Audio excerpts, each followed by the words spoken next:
Sa panahon ngayon ay naging talamak ang kwentong hiwalayan ng mga mag-asawa o magkasintahan dahil sa pangangaliwa o mga hindi pagkakaunawaan. Pero iba sa panahon noon na wala pang mga social media. Ang kwento natin ngayong araw ay naging hot topic noong mga 90s. Ang kasong hindi halos hinusgahan ang nasabing suspect sa ginawa niya.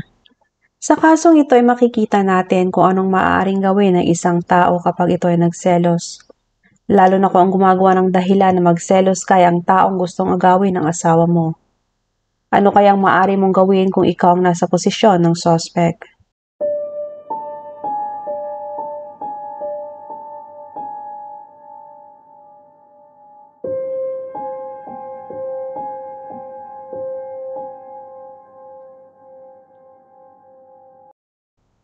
Sa Orange County, California ay may isang mayamang businessman na nagngangalang Jim Peng. Siya ay isang Taiwanese at yumaman sa China at sa Taiwan. Dinala niya ang kanyang pamilya sa California para umpisahan ang isang negosyo doon dahil alam niya na sa Amerika siya mas lalong magiging successful. Pero ang main business niya ay nasa Asia kaya kinakailangan niya pa rin bumalik galing US pa China at Taiwan mga ilang beses sa isang taon. Kinasal siya kay Lisa Peng ng halos 20 years at mayroon silang 2 anak na babae. Nagtagumpay si Jim sa kanyang negosyo na radio communication company na Ranger Electronics Communication. Nagbebenta sila ng mga CB radios sa mga police forces sa buong mundo. At ayon sa balita sa mga panahong yon, ang kanyang net worth ay umaabot sa $200 million noon pero sa ngayon umaabot na ito ng halos $458 million. Kaya masasabing mayaman talaga si Jim, marami siyang properties, iba't ibang negosyo at mga sasakyan. Si Lisa Peng na asawa ni Jim ay isang masipag, masikaso at maalagang asawa. Give up ni Lisa ang kanyang career para maging isang full-time mom at para suportahan si Jim sa kanyang mga negosyo. Sa panahon ngayon, ang mga babae ay nagtatrabaho at tumutulong na sa mga asawa para kumita ng pera. Pero sa panahon noon, ang mga asawa kadalasan ay nasa bahay lang at nag-aalaga ng asawa at anak.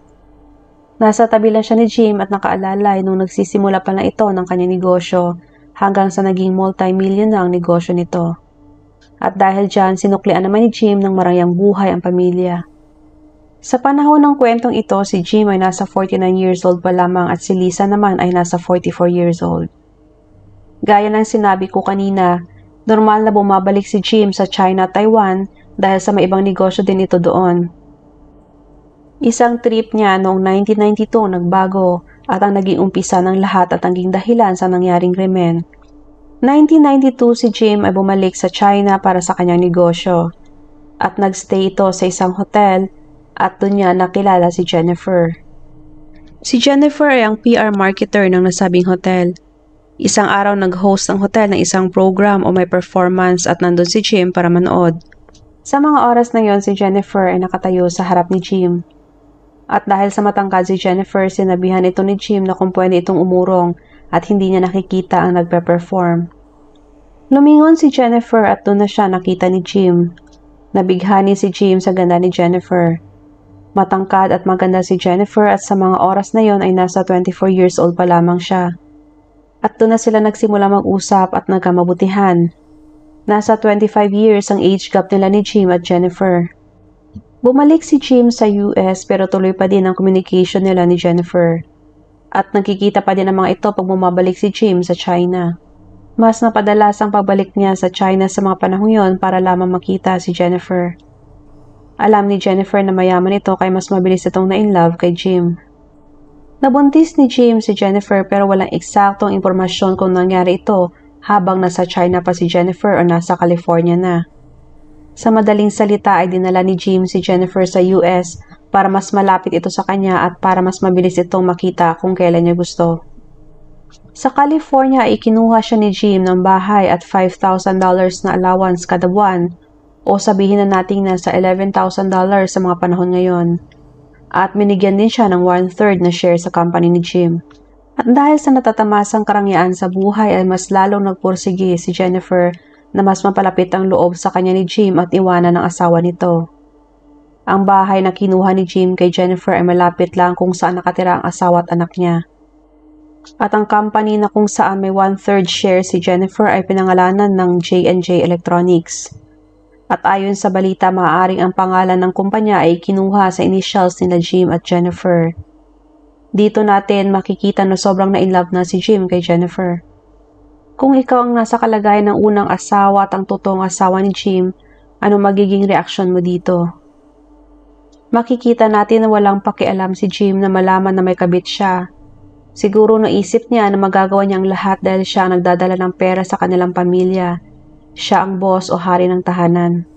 Dumating na din sa puntong nagdesisyon si Jim na i-hire si Jennifer sa kanyang company sa California para mas malapit ito sa kanya at makita niya ito araw-araw.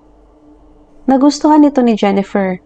Sa pagkakataong ito, ayaw na niya maging side chick na lang ni Jim o kabet. Gusto niya na siya na ang maging asawa ni Jim, kaya gumawa ito ng paraan. Hindi pa halos alam ni Lisa ang kalokohang ginagawa ng asawa. Siguro sa kanya ay normal lang na bumabiyaheng asawa sa ibang bansa dahil sa negosyo nito o umuwi ng late o ang makipag-meeting sa kung sino-sino. At dumating na nga ang araw na kinutuban na si Lisa, simula nang lumipat na si Jennifer sa US. Minsan pag umaalis si Lisa sa kanilang bahay, pagbalik niya ay nakakakita ito ng damit ng babae sa kanilang cabinet. Nakakakita din ito ng mga damit ng babae sa travel bag ni Jim o work bag. Kinompronta niya si Jim at sabi niya damit daw ito ng kanyang staff na aksidenteng niiwan o naipasok sa kanyang bag. Pero gaya nga ng kasabihan ang pagbabae kinutuban, malamang totoo ito. Nagsimula na maghinala si Lisa kay Jim. Alam niyang may iba itong babae. May mga pagkakataon na pag umaalis si Lisa at mga anak nito sa bahay ay pumupunta doon si Jennifer o baka iniimbitahan ito ni Jim at sadyang mang-iwan ng mga damit niya sa cabinet ng mag-asawa para makita ito ni Lisa. Ginagawa ito ni Jennifer para pag nalaman ni Lisa ay iwanan nito si Jim. At ang ideyang ito ay nagugustuhan din ni Jim. Malakas ang kutob ni Lisa na ang karelasyon ng kanyang asawa ay kasama lamang nito sa opisina. Nagsimula na din itong mag-imbestiga. Isang araw ay pumunta ito sa office ni Jim at doon niya nakilala at nakita ng harapan si Jennifer. Bilang isang asawa ay sobrang nasaktan si Lisa kaya kinausap niya si Jennifer. Ngunit hindi naging maganda ang kinahantungan ng kanilang pag-uusap. Noong sinabihan niya si Jennifer na iwanan si Jim ay matapang itong sumagot sa kanya na hindi niya iiwan ito at mahal na mahal niya ito. At dahil mas bata si Jennifer ay nakaramdam ng insecure si Lisa at pakiramdam niya ay nanliit siya. Lumipas sa mga araw ay pinagpatuloy pa din ni Jennifer ang dating ginagawa na pumupunta sa bahay nila Jim pag wala si Lisa at iniiwan ulit ang mga damit niya. Galit na galit si Lisa pag nakita niya ito at minsan dumadating na sa puntong ginugupit niya na ang mga damit.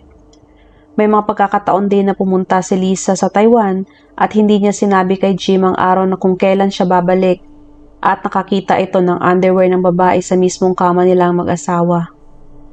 At nakita pa niya na umuwi ng sabay sila Jim at Jennifer sa kanilang bahay. Kaya laking gulat ng dalawa kasi hindi nila inaakalang nakabalik na pala si Lisa. Tinanong niya si Jen kung anong ginagawa niya sa bahay nila. At pilosopong itong sumagot na huwag kang pasisiguro na dito ka pa rin titira sa mga sumunod na araw. Hindi makitaan ng takot o nahihiya si Jennifer at hinahayaan lang din ni Jim na bastusin ang kanyang asawa. Kinausap din ni Lisa ang asawa na iwanan na ang kabit nito pero hindi niya ginawa. Malaking bagay o issue ang divorce ng mga panahon na yon. Kaya parang hindi naging option kay Lisa at ayaw niyang sumuko ng basta-basta na lamang. Ang kanila magiging anak ay maging isang tagapagmana na rin ng mga ari-arian at negosyo ni Jim. Kaya mas lalong nagalit si Lisa nung nalaman na nabuntis si Jennifer. Nagkakilala sina Jim at Jennifer noong 1992 at noong August 18, 1993 ay nasa 5 months old na ang baby nila. Sa araw na yon mula airport ay dumiretso si Jim sa apartment nila Jennifer para kamustahin ito at kakagaling niya lang sa kanyang business trip. Kumatok siya pero walang may sumagot at nagbukas ng pinto. Inisip niya baka lumabas ito at naglakad-lakad kaya umalis ito at bumalik ulit makalipas ang ilang oras. Ngunit wala pa ring may sumasagot. Ang pintuan ay laging nakalak pero sa oras na yon ay tinangka niya itong buksan ng doorknob. At nabuksan niya ito. Noong pumasok siya ay hindi siya makapaniwala sa kanyang nakita. Nakita niya na wala ng buhay ang katawan ni Jennifer na nakahandusay sa sahig. Agad itong tumawag ng pulis at doon nalaman ng mga pulis na patay din ang kanilang 5 buwan na sanggol. Naging potential suspect si Jim dahil nalaman ng mga pulis na may asawa ito at may mga anak. Ngunit napatunayan niya na nasa business trip siya hanggang August 18 kaya siya pinakawalan. Ayon sa investigasyon ay binuksan ni Jennifer ang pinto dahil kilala niya ang gustong pumasok. Ayon sa autopsy ay sinaksak si Jennifer ng 18 beses at sinuffocate naman ng kumot ang anak nito. Nakuha din nila ang DNA ng kagat sa braso ni Jennifer. Kaya dito nagduda ang mga pulis na ang suspect ay ang asawa ni Jim na si Lisa. Pero nang siya ay in-interrogate ay sinabi niyang wala siyang kinalaman sa pagkamatay ni Jennifer. Nagsagawa din ng DNA test sa mga pulis sa marka ng kagat sa braso ni Jennifer at nag-match nga ito kay Lisa. Ngunit hindi pa rin umamin si Lisa. At sa mga oras na yun ay nakaramdam na ng guilt si Jim dahil sa ginawa nito. Kaya hindi ito umalis sa tabi ni Lisa at sinabi sa mga pulis na hindi ito magagawa ni Lisa. Bago arestuhin si Lisa ay kinausap ng mga pulis si Jim at sinabi na kung pwede ba niyang kausapin si Lisa nang sila lang. Nag-usap sila ng mahinahon sa salitang Chinese. Sa kuha ng kamera sa police station ay maririnig na sinisi ni Lisa si Jim dahil sa panloloko nito at siya ang dahilan kaya nangyari ang pagpatay. Tinanong siya ni Jim kung bakit niya sinaksak si Jennifer at pinatay. Ang sabi ni Lisa ay naunang humawak ng kutsilyo si Jennifer at pinagtanggol niya lang ang kanyang sarili. Ang balak ni Lisa ay makipag-usap lamang kay Jennifer. Ngunit baka nagalit ito kaya sumugod ito sa bahay ni Jennifer na humantong sa pisikalan at pagpatay. Ngunit ang tanong ng marami, bakit dinamay pati ang bata? Ayon sa mga pulis, hindi lang si Jennifer ang gustong mawala ni Lisa, kundi pati ang bata dahil ito magpapaalala sa kanya ng panloloko ng asawa. Inaresto ng mga pulis si Lisa. Ang nakakagulat ay ang lahat ng nakaalam sa kwento ni Lisa at ang dahilan kung bakit niya nagawang pagpatay ay sumuporta pa sa kanya.